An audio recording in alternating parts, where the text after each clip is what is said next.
मुख्यमंत्री योगी आदित्यनाथ ने राष्ट्रीय युवा दिवस पर विवेकानंद यूथ अवार्ड का दायरा बढ़ाया। अब ये पुरस्कार पर्यावरण और जल संरक्षण में उत्कृष्ट कार्य करने वाले युवक, महिला मंगल दलों को भी मिलेगा।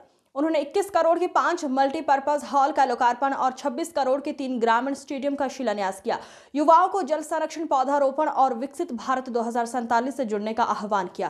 उन्होंने कहा कि अब ये पुरस्कार केवल खेल और सामाजिक गतिविधियों तक सीमित नहीं रहेगा, बल्कि पर्यावरण संरक्षण और जल संरक्षण के क्षेत्र में उत्कृष्ट कार्य करने वाले युवक मंगल दल और महिला मंगल दल को भी दिया जाएगा। मुख्यमंत्री ने राज्य स्तर पर विवेकानंद युवा पुरस्कार भी वितरित किए। मां साहिब की भी पावन जयंती है। जीजाबाई मां साहिब यह छत्रपति शिवाजी महाराज जिनके संस्कारों से पले बढ़े और जिनके सानिध्य में, जिनके मार्गदर्शन में उन्होंने हिंदवी साम्राज्य की स्थापना उस कालखंड में की थी, ऐसे राष्ट्र नायक को गढ़ने वाली, ऐसे राष्ट्र नायकों को आगे बढ़ाने वाली जीजाबाई मां साहिब की भी पावन जयंती पर मैं उनकी स्मृति को कोटि कोटि नमन करता हूं। युवा साथियों, जब हम स्वामी विवेकानंद की बात करते हैं तो स्वामी विवेकानंद उस भारत का प्रतिनिधित्व करते थे जो भारत उस समय अपनी सुप्त चेतना के कारण आत्मबोध लगभग खो सा चुका था। गुलामी क्या होती है, यह दंश अगर देखना हो तो आत्मबोध खो चुका उस समय के उस भारत के बारे में हम जान सकते हैं कि जब मुट्ठी भर विदेशी आक्रांता आकर के भारत को गुलाम बनाने में सफल हो गए। भारत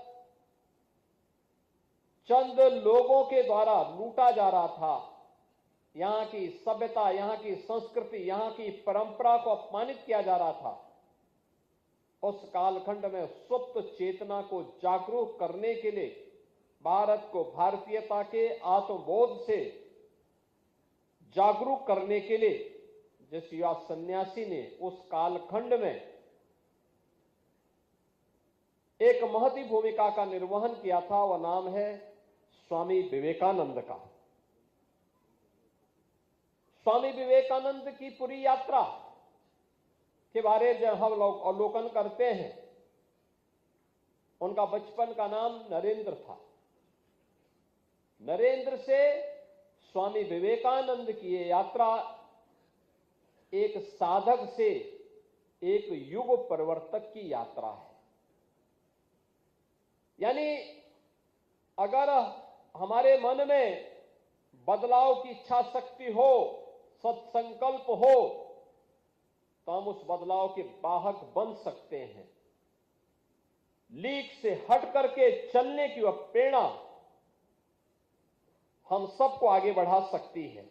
और उन्होंने अपने जीवन का मंत्र भी बनाया था, भारत के कठोपनिषद के उस मंत्र को, जिस मंत्र ने कहा था, उत्तिष्ठ जागृत प्राप्य वरानि बोधत, यानी उठो, जागो और लक्ष्य की प्राप्ति तक मत रुको। यानी हर भारतीय के लिए और खास तौर पर युवाओं के लिए यह मंत्र एक नई प्रेरणा बनी थी। उनका स्पष्ट संदेश था, लक्ष्य पर एकाग्रता, संकल्प पर दृढ़ता और कर्म में निरंतरता। यह जब तक नहीं होगी तब तक सफलता प्राप्त नहीं हो सकती। सफलता प्राप्त होने के लिए ये तीनों आवश्यक हैं कि लक्ष्य के प्रति हमारी एकाग्रता हो, संकल्प में उतनी ही दृढ़ता हो और कर्म में हमारी निरंतरता भी होनी चाहिए। अक्सर होता है कि मंजिल नजदीक आने पर व्यक्ति या तो लापरवाही करता है, आलस करता है, या फिर ये छोड़ लेता है कि अरे भाई मैं तो नहीं सफल हो पाऊंगा।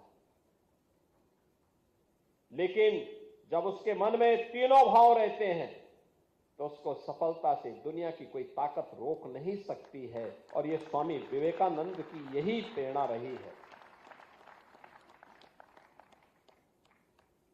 गुलामी के कालखंड में जब भारत अपने उस आत्मबोध से विमुख हो चुका था, विस्मृति के उस कालखंड में जी रहा था, तब शिकागो की उस धर्म सभा में स्वामी विवेकानंद ने घोषित किया था कि मैं भारत की उस परंपरा से आया हूं जिसने सदैव मानव कल्याण का मार्ग दिखाया है।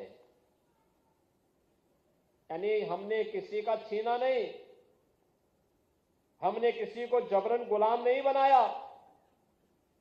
हमारे पास बल था, हमारे पास बुद्धि थी, हमारे पास वैभव था, लेकिन